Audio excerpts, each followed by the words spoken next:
नमस्कार. Digital agro academy YouTube चॅनलवरती आपणा सर्वांचे मनपूर्वक स्वागत करतो. या व्हिडिओमध्ये आपण 6 ऑगस्ट, 7 ऑगस्ट, 8 ऑगस्ट या पुढील 3 दिवसांची पावसाची अपडेट बघणार आहे. कारण या पुढील 3 दिवसांमध्ये अतिशय मुसळधार, अतिशय जोरदार अशा प्रकारचा पाऊस जो आहे तो राज्यामध्ये होणार आहे. या 3 तारखांदरम्यान हवामान खात्याने सुद्धा रेड अलर्ट व सतर्कतेचा इशारा अनेक भागांना जाहीर केलेला आहे. कारण या दरम्यान जे आहे अनेक भागांमध्ये ढगफुटी सदृश्य अतिवृष्टीसारखा पाऊस बऱ्याच शक्यता वर्तवण्यात आलेली आहे. कारण संपूर्ण राज्यामध्ये कमी दाबाचा पट्टा निर्माण झालेला आहे. त्यामुळे संपूर्ण राज्यात अतिशय जोरदार अशा प्रकारचा पाऊस हा बरसणार आहे. हा पाऊस विशेष करून जो असणार आहे तो म्हणजे सर्वाधिक पावसाची नोंद आपल्याला पश्चिम महाराष्ट्र पट्टी, विदर्भ या भागामध्ये तसेच मराठवाड्यातील देखील पावसाचा जोर हा वाढलेला असणार आहे. तर यामध्ये जर आपण जर विचार केला तर प्रत्येक भागामध्ये सक्रियता ही बघायला मिळेल. ढगाळ वातावरण हे पूर्णपणे त्या ठिकाणी सक्रिय असेल आणि संपूर्ण भागांमध्ये पावसाची संततधार ही सुरूच असणार आहे. तर यामध्ये जे आहे आपल्याला हा अपडेट जी आहे ती पूर्ण बघायची आहे. संपूर्ण एकेका भागाची अपडेट आपण बघणार आहे. त्यासाठी हा व्हिडिओ पूर्ण बघायचा आहे आणि शेवटपर्यंत बघायचा आहे, जेणेकरून संपूर्ण अपडेट जी राहील ती तुम्हाला अचूकपणे व सविस्तरपणे कळून येईल. आणि आत्तापर्यंत जर तुम्ही आमच्या चॅनलवरती नवीन असाल, चॅनलला सबस्क्राईब केलेलं नसेल तर सर्वात आधी जाऊन चॅनलला सबस्क्राईब करा, नोटिफिकेशन बेलला क्लिक करा, जेणेकरून असेच नवनवीन हवामानाबद्दलचे अपडेट तुम्हाला सर्वात आधी मिळत जातील. चला तर वेळ वाया न घालवता आपण आपल्या विषयाला सुरुवात करूया. तर राज्यामध्ये जे आहे आता 6 ऑगस्ट, 7 ऑगस्ट आणि 8 ऑगस्ट रोजी पावसाचा जोर हा अतिशय आपल्याला जास्त बघायला मिळणार आहे. अगोदरच राज्यामध्ये भरपूर असा पाऊस झालेला आहे. अनेक भागातील धरणे जी आहे ती 100% त्या ठिकाणी भरलेले आहेत. खडकवासला धरण सुद्धा 100% भरलेलं आहे. राधानगरी धरण सुद्धा 100% भरलेलं आहे. गंगापूर डॅम जो आहे नाशिकमधील त्याला सुद्धा चांगल्या प्रकारे जो आहे तो डॅम भरलेला आहे. आता संपूर्ण राज्यामध्ये अतिशय जोरदार अशा प्रकारचा पाऊस झालेला आहे आणि पुढील 3 दिवस हे अतिशय जोरदार पावसाचे असणार आहेत. रेड अलर्ट या अनेक भागांना जाहीर आहे. एकेका भागाचा जर आपण विचार केला तर यामध्ये आपल्याला पूर्व विदर्भातील नागपूर, भंडारा, गोंदिया, गडचिरोली, चंद्रपूर हा जो परिसर आहे परिसरामध्ये देखील अतिशय जोरदार अशा प्रकारचा पाऊस जो आहे तो आपल्याला 7 व 8 ऑगस्ट रोजी बघायला मिळणार आहे. 6 ऑगस्ट रोजी देखील पावसाची सततधार या भागामध्ये सुरूच राहणार आहे.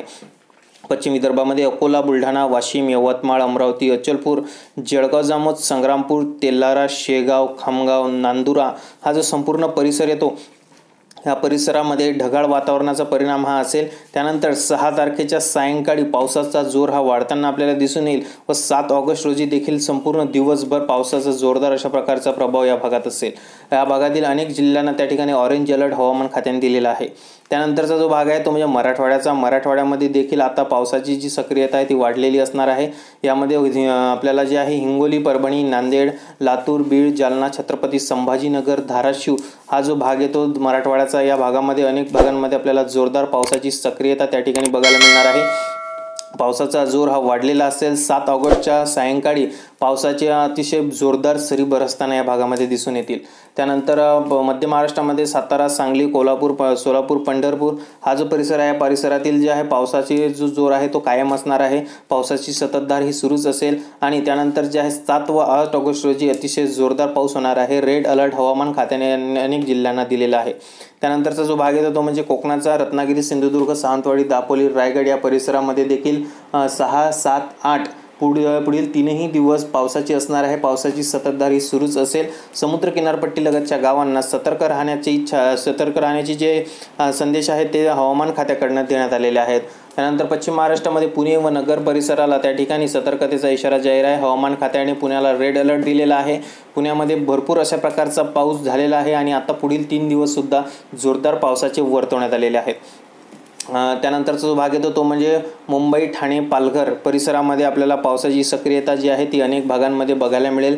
काही भागांमध्ये जे आहे आपल्याला मध्यम स्वरूपाचा पाऊस तर काही भागांमध्ये अतिशय जोरदार अशा प्रकारचा पाऊस आपल्याला पुढील 3 दिवस बघायला मिळणार आहे. हा पाऊस जो आहे तो आपल्याला सततधार पावसाची सुरूच दिसणार आहे. ढगाळ वातावरण सक्रिय असेल. उत्तर महाराष्ट्रामध्ये नाशिक, इगतपुरी, त्र्यंबकेश्वरचा जो उत्तर महाराष्ट्राचा पश्चिमेकडील भाग आहे या भागामध्ये जे आहे कमी दाबाचा पट्टा अधिक तीव्र असल्यामुळे या भागामध्ये अतिशय जोरदार पाऊस होणार आहे. नदी नाल्यांना मोठा पूर येण्याची शक्यता वर्तवण्यात आलेली आहे. कारण 7 ऑगस्ट रोजी पावसाचा भला मोठा जोर या भागामध्ये बघायला मिळेल. धुळे, नंदुरबार, जळगाव, खान्देश हा जो भाग आहे या भागामध्ये आपल्याला मध्यम स्वरूपाच्या पावसाची सरी बरसताना दिसून येतील. 6 ऑगस्ट रोजी काही प्रमाणात पावसाचा जोर असेल. मात्र 7 ऑगस्टच्या रात्रीपासून आपल्याला पावसाचा जोर हा वाढलेला दिसून येईल व अनेक भागांमध्ये धो-धो अशा प्रकारचा मुसळधार पाऊस असं आपल्याला बरसताना बघायला मिळेल. तर अशा प्रकारे जे आहे संपूर्ण राज्यामध्ये आपल्याला 7, 6, 7 आणि 8 ऑगस्ट रोजी पावसाची अपडेट असणार आहे। अनेक भागांमध्ये अतिशय जोरदार, अतिशय मुसळधार पाऊस त्या ठिकाणी होणार आहे। अनेक भागांमध्ये त्या ठिकाणी ढगफुटी सदृश्य पाऊस देखील होण्याची शक्यता, होण्याचे जे हे इशारा जो आहे तो इशारा हवामान खात्याकडून देण्यात आलेला आहे। कारण संपूर्ण राज्यामध्ये आपल्याला पावसाचा जोर आहे तो पावसाचा जोर वाढताना दिसून येतोय आणि कमी दाबाचा पट्टा देखील हळूहळू सक्रिय होतोय। सध्या मध्य प्रदेशमध्ये कमी दाबाचा पट्टा अधिक तीव्रतेने सक्रिय आहे। हळूहळू महाराष्ट्राकडे त्याची वाटचाल चालली आहे। त्यामुळे महाराष्ट्रामध्ये सुद्धा येत्या 24 ते 48 तासांमध्ये अतिशय तीव्र असा कमी दाबाचा पट्टा सक्रिय होणार आहे आणि त्याचाच हा जो आहे आपल्याला इफेक्ट जो आहे तो राज्यामध्ये बघायला मिळेल। अतिशय जोरदार अशा प्रकारचा पाऊस त्या ठिकाणी होणार आहे। हवामान अभ्यासक पंजाब डक यांनी दिलेल्या त्यांच्या नवीन हवामान अंदाजानुसार त्यांनी सांगितले की राज्यामध्ये जे आहे 10 ऑगस्टपर्यंत ही पावसाची सक्रियता असणार आहे। त्यानंतर 2 ते 3 दिवस आपल्याला खूल बघायला मिळेल पावसाची। परत एकदा 15 तारखेपासून मुसळधार पावसाला सुरुवात होणार आहे असा अंदाज त्यांनी वर्तवलेला आहे। तर हीच होती आपली आजची म्हणजेच की राज्यातील म्हणजेच की 6, 7 आणि 8 ऑगस्टची पावसाची अपडेट। तर ही अपडेट तुम्हाला कशी वाटली कमेंट बॉक्समध्ये कमेंट करून नक्की कळवा। चॅनलला नवीन असाल चॅनलला सबस्क्राईब करा, नोटिफिकेशन बेलला क्लिक करा जेणेकरून असेच नवनवीन हवामानाबद्दलचे अपडेट तुम्हाला सर्वात आधी मिळत जातील। चला तर आता आपण भेटूया पुढील भागात एका नवीन विषयासोबत, नवीन हवामानाच्या अपडेट सोबत। तोपर्यंत मी इथंच थांबतोय। धन्यवाद।